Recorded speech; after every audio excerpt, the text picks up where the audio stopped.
کی لالچ دی گئی ہے. یہ وہ پروٹیسٹ ہے, یہ وہ ریکارڈ ہے. اگر یہ اچھے سے ہو گیا تو جتنے بھی پاکستان کے طاقتور حلقے ہیں, جو مین جن کے پاس پاور کنٹرول ہے, ان سب کو بڑا لاؤڈ اینڈ کلیئر میسج پہنچ جائے گا. چاہے اس کے دوران کئی ضمنی انتخاب بھی ہوئے, بلدیاتی انتخابات پشاور کے بھی ہوئے, KPK کے بھی ہوئے, ہم نے گلگت بلتستان کا بھی الیکشن دیکھ لیا, ہر جگہ پہ PTI ہی روک کر رہی تھی. لیکن یہ بہت بڑا امتحان ہوگا. لیٹس سی, دیکھیں کیا ہوتا ہے. بہرحال اصل احتجاج یہ ہوگا ان کے لیے جنہوں نے یہ ساری یہ جو بنائی ہے, بساط بنائی ہے, ان کے لیے بہت امپورٹنٹ ہوگا. ادھر نا سپریم کورٹ میں ایک کیس لگا ہوا ہے, وہ ہے تو بڑا آسان سا, لیکن اس کا مطلب بڑا مشکل ہو سکتا ہے. وہ ایک عام شہری ہے, اس نے یہ درخواست دی ہوئی تھی. اس درخواست کو اسلام آباد ہائی کورٹ سے ریجیکٹ کر دیا گیا تھا, لیکن سپریم کورٹ نے ٹیک اپ کر کے نا قاضی فائز عیسیٰ صاحب نے فیصلہ محفوظ کر لیا. وہ فیصلہ وہ کل سنایا جائے گا. وہ یہ ہے کہ ایک شہری کی درخواست ہے کہ سپریم کورٹ میں نا مختلف عہدوں پر ملازمین کی بھرتیاں ہوئی ہیں جنوری 2017 سے لے کے جنوری 2023 تک, آج تک نا. اس میں خواتین ملازمین کتنی ہیں, انہیں رائٹ ٹو انفارمیشن, یعنی میرے پاس انفارمیشن کا حق ہونا چاہیے. خواتین کتنی ہیں, معذور ملازمین کتنے انڈکٹ کیے گئے ہیں, اور خواجہ سراؤں کی جو ملازمتیں ہیں وہ کتنی رکھی گئی ہیں, وہ کتنی دی گئی ہیں, مکمل تفصیل دی جائے. تو قاضی فائز عیسیٰ صاحب نے فیصلہ محفوظ کیا اور فیصلہ وہ کل سنائیں گے. اب دیکھتے ہیں قاضی فائز عیسیٰ صاحب 2017 سے لے کے 2023 تک کے جتنے سپریم کورٹ کے چیف جسٹسز آئے ہیں ان کا کھاتہ کیسے کھولتے ہیں.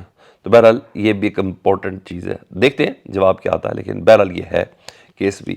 ادھر پاکستان تحریک انصاف جلسے کی شکل میں لاہور میں اپنے پنجے بتانا چاہ رہی کہ ہم نے کیسے گاڑے ہوئے, اور وداؤٹ کسی پیکج اور اس کے سرکاری مشینری کے.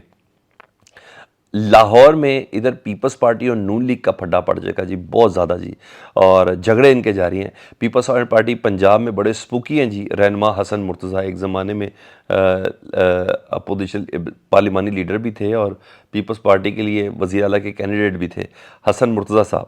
وہ کہتے ہیں کہ لیول پلینگ فیلڈ نہیں ہے ہمارے لیے, صرف ایک جماعت کے لیے سارا کچھ کیا جا رہا ہے, ان کو لاڈلا نہیں ہونا چاہیے. اس وقت وہ اشتہاری ہیں, یعنی نواز شریف صاحب سے متعلق پیپلز پارٹی سمجھتی ہے کہ نواز شریف صاحب اشتہاری ہیں. انہیں کہا اس وقت وہ اشتہاری ہیں. مطلب 3 چیزیں انہوں نے بتائیں. ایک تو یہ بتائی کہ ہمیں لیول پلینگ فیلڈ نہیں مل رہا, ٹھیک ہے جی.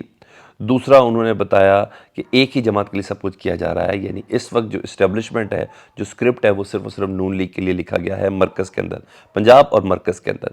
وہ یہ کہہ رہے ہیں. اور تیسرا, یہ ماضی میں نا میرے خیال ہے ان کو عمران خان یاد تو آتا ہوگا نا, یہ ماضی میں نا PTI کے لیے سب کچھ کہتے تھے, آج یہ آپس میں ایک دوسرے کے لیے کہہ رہے ہیں. اور اب نواز شریف صاحب اشتہاری ہیں, یعنی پاکستان پیپلز پارٹی اس کو یہ سمجھتی ہے. کیا سوال میرا یہ ہے کہ پیپلز پارٹی نواز شریف صاحب کو جو جس طریقے سے فیسیلیٹیٹ کیا جا رہا ہے, جس طریقے سے ان کو ریلیف ملے گا, کہ اس پہ اختلاف کرے گی یا نہیں کرے گی, یہ میرا بیسکلی سوال ہوگا. یہ بڑا اہم چیز ہوگی. پھر دیکھیں گے میثاق جمہوریت کیا ہوتی ہے, اور پھر یہ سب چیزیں دیکھی جائیں گی. ماضی میں ایک دوسرے کے پیٹ شیٹ تو پڑھے انہوں نے, لیکن اب دیکھیں کیا ہوتا ہے. بیچ میں 18 مہینے 16-17 مہینے کی ایک رفاقت بھی ان کی ہے, تو یہ بڑا میٹر کرے گا. ادھر پنجاب میں پیپلز پارٹی ہے تو ادھر پیپلز پارٹی رو رہی ہے, ادھر MQM سندھ میں رو رہی ہے. خالد مقبول صدیقی صاحب نے آج پریس کانفرنس کر دی, اور لب لباب پریس کانفرنس کا یہ تھا کہ وہ کہتے ہیں سندھ میں جو نگران حکومت ہے نا اس وقت جسٹس باقر صاحب کی طرف سے, انہیں کہا یہ مکمل طور پر پیپلز پارٹی کی نگرانی میں ہو رہی ہے.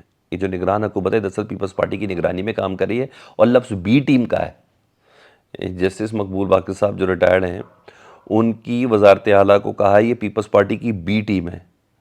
اچھا, اب میں کہہ رہا ہوں کہ ملک کے لیے انتخابات بہت ضروری ہیں, یہ کہہ رہے ہیں. یاد آ رہا ہے عمران خان, جی ہاں, ان کو ہم یاد بھی کراتے ہیں نا کہ وہ بھی یہی کہتے تھے. لیکن بہرحال یہی تو ڈیل تھی. میں ڈاکٹر صاحب کو بولوں گا, خالد مقبول صاحب کو, سر یہی ڈیل تھی, یہی اسکرپٹ تھا, یہ ان کا وہ ان کا, بس جن کا یہ ہے انہی کا مرکز ہے. باقی ان کے کن کے کون کے نہیں, یہ سب کچھ یہ سنگل کالز کے ساتھ ہوں گے, اور انشاءاللہ آپ بھی سنگل کال کے ساتھ ہوں گے. جی ہاں, آپ بھی سنگل کال کے ساتھ ہوں گے. تو یہاں ہے. تو اس کے علاوہ MQM کے علاوہ دیگر جماعتیں بھی نا جو وہ بھی احتجاج کر چکی ہیں کہ باقاعدہ طور پر پیپلز پارٹی کی حکومتی نگران حکومت کو ٹو کر رہی ہے. نگران حکومت جس کو ٹو کر رہی ہے وہ پیپلز پارٹی کو ٹو کر رہی ہے, اور انہی کی بی ٹیم ہے. دیکھیں کوئی احتجاج رنگ لائے یا نہ لائے, میں نہیں بتا سکتا. لیکن ہاں ایک اور چیز میں نے آپ کو بتانی ہے, 3 عدد یوٹیوبر ہیں. ایک ہے شفقت عمران صاحب, ایک ہے گوہر بٹ صاحب، شاید پہلی بار نام سن رہے ہوں گے آپ. ایک ہے وجاہت محظوظ صاحب، وہ بھی ذرا سیکولر ٹائپ کے، اور یہ جنگ میں لکھتے ہیں وجاہت محظوظ صاحب. لیکن تینوں میں سے یہ جو دو ہیں نا، شفقت عمران اور گوہر بٹ صاحب، یہ کور مخالف ہے پاکستان تحریک انصاف کے، عمران خان صاحب کے. بلکہ انہوں نے ایسے ایسے گھٹیا حملے بھی کیے ہیں عمران خان کی ذاتیات کے اوپر کہ یہی ان کی کوالیفیکیشن ہے. یہ ہیں تینوں یوٹیوبرز، ٹھیک ہے، اور جرنلسٹ بھی ہیں، اور تینوں یوٹیوبرز بھی ہیں، اور نون لیگ سپورٹر ہیں یہ 100%. ٹھیک ہے، اس میں کوئی رائے نہیں ہے.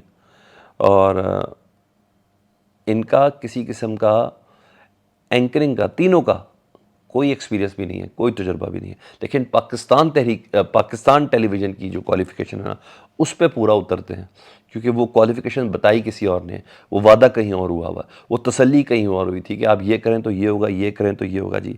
اور ان تینوں کو پی ٹی وی میں 3 سال کا کانٹریکٹ ملازمت مل گئی، تینوں کو علیحدہ علیحدہ پروگرام ملے ہیں جی.